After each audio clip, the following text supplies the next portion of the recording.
Well, this year we received just under the same number of entries as the previous year, which was quite a good thing. The quality of the work that we experienced was quite exceptional in a number of areas. In fact, it became very difficult for us to differentiate and find some clear winners. And whilst we have got some awards of excellence, there have been some very close situations where we've actually had to award a commendation because it was line ball. Whilst the standard was very high in the commercial area and in the residential at the high end, at the low end we actually were quite disappointed in some of the standard of finishes that was applying and occurring. On a positive note, there was a much stronger response to health and safety, to quality assurance systems, to innovation, to environment matters. Most of the builders now seem to be endeavoured getting that matter embedded into their construction. It's more of a culture now than it was in previous years.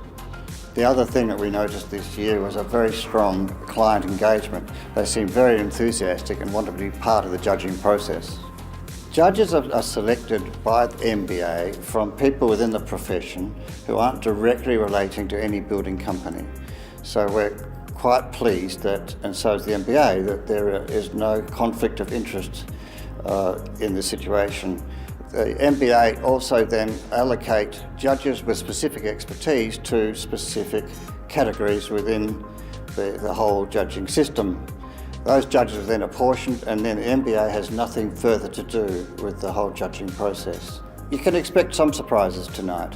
We were very pleased to see a number of young companies and builders now really challenging the established builders that have been regularly getting these awards. I think you can cast a fair warning to all builders that there's some strong challenges and strong competition coming through, and we encourage them to do so. Also, we need to say that we judge on excellence, and if we don't consider the project has achieved the level that we consider excellence, then we don't grant an award in that category. We suggest that the builders recognise that it is a builder's award and not a design award, and that you concentrate in your submissions on matters that are pertinent and address the criteria that we've specifically asked for. We also ask that when we come to site, that the person who comes to site is very much aware of the submission, that they've been written and know all about their building. It helps enormously when they can further embellish the submission by discussing it with the judges as they walk through the project. We strongly suggest that you make sure also that you have your client present, because the enthusiasm of the client and the client's comments on your work is critical for our judging. We firstly assess every submission that we receive thoroughly. Now that's the written submission that's now electronically provided. We then visit every site with the builder to discuss in detail their submission and expand upon their submission.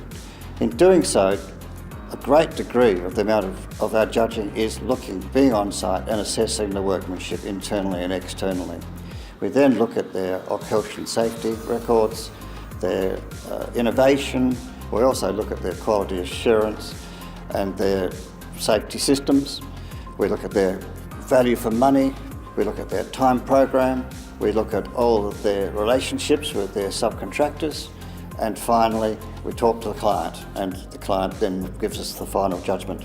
From that, we prepare a score out of 100, and we determine for each category which builder achieves the highest score. We'd like that score to be in the high 80s or 90s for the order of excellence to be granted.